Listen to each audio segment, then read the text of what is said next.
Геннадьев атындағы нөмір 43 орта мектебінің 10 сынып оқушысы Өмірәлі Айзере. Менің отаным менің бастамам байқауының Қазақстанның 7 кереметі номинациясы бойынша Жанкент қаласының тарихи мәдени мұрасын цифрландыру және жасанды интеллект арқылы қайта жаңғырту атты ғылыми жобамды ұсынғым келеді.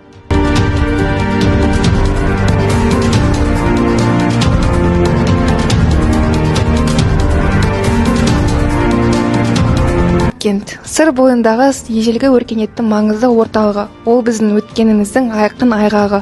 Алайда уақыт өткен сайын тарихи ескерткіштер тозып, кейбірі мүлдем жойылып кету қаупінде тұр. Осы мәселені шешудің тиімді жолы цифрландыру және жасанды интеллект мүмкіндіктерін пайдалану.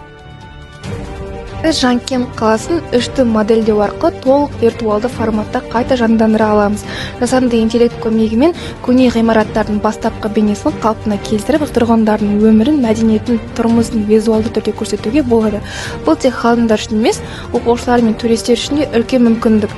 Цифрландырылған деректер, оған біздер 3D модельдер мен фотосуреттер жасап, жүйе алгоритмдерінің көмегімен өңделеді және толықтырылады. Жанкент қалашығының тарихи мәдени мұрасын цифрландыру және қайта жаңғырту процесінде жасанды интеллект маңызды және шешуші рөл атқарады.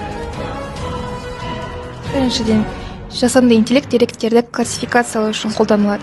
Бұл алгоритмдер археологиялық қазбаларда табылған мыңдаған артефактілерді, соның ішінде қыш сынықтарын жылдам әрі дәл талдайды. Осылайша жи құралдар арқылы бұл фрагменттерді жасалу мерзіміне, пішініне немесе қолданылған материалына қарай автоматты түрде топтастыруға болады. Жи жоғалған бөлшектерді реконструкциялау міндетін атқарады. Қалашық орнындағы ғимараттардың, қабырғалардың немесе мұнаралардың толық сақталмаған бөліктерін қайта құру үшін генеративті жасанды интеллект технологиялары пайдаланылады. Яғни жи сақталған іргетас пен бірнеше қатар кірпіштің негізінде тарихи аналогтарға сүйене отырып, ғимараттың толық биіктігі мен шатырын болжамды түрде модельдеуге көмектеседі. Жасанды интеллект цифрландырылған деректерді ғылыми тұрғыдан талдауды ғана жеделдетіп қана қоймай, Жанкенттің тарихи бейнесін визуалды әрі логикалық тұрғыдан қайта жаңғыртуға мүмкіндік беретін негізгі құрал болып табылады.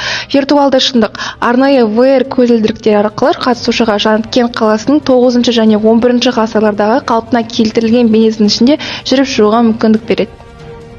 Цифрландырылған Жанкент бұл ашық аспан астындағы музей ғана емес, цифрлық әлемдегі тірі тарихқа айналады.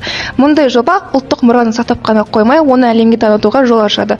Сондықтан Жанкент қаласының тарихи мәдени мұрасын цифрландыру Қазақстанның болашаққа бағытталған рухани жаңғыруының жарқын үлгісі деп сенемін.